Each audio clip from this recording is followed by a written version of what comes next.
নমস্কার বন্ধুরা, আশা করি প্রত্যেকেই ভালো আছেন। হিংসা এমন একটা ওয়ার্ড, যে ওয়ার্ডটা যে মানুষের জীবনে আছে তার জীবন কিন্তু শেষ করে দিতে পারে।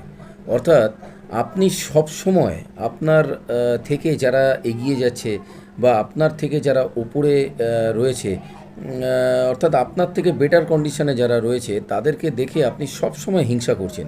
আপনি সব সময় ভাবছেন কী করে তাদের ক্ষতি করা যায়, কী করে তাদেরকে আপনার থেকে নিচে নামিয়ে দেওয়া যায়, কী করে যেন তেন প্রকারণে তাকে কোনো না কোনোভাবে হ্যারাসমেন্ট করা যায়। কিন্তু আপনি কখনো এটা ভাবছেন না যে হিংসা করে আপনি কিন্তু কোনো দিন বড়লোক হতে পারবেন না বা বড় জায়গায় যেতে পারবেন না। আপনাকে কঠিন পরিশ্রম করেই কিন্তু সেই জায়গায় পৌঁছতে হবে। সুতরাং হিংসা না করে আপনি যদি কঠিন পরিশ্রমের মাধ্যমে চেষ্টা করেন, তাহলেই কিন্তু একমাত্র আপনি তার থেকে উপরে যেতে পারেন যাকে আজ হিংসা করছেন আপনি।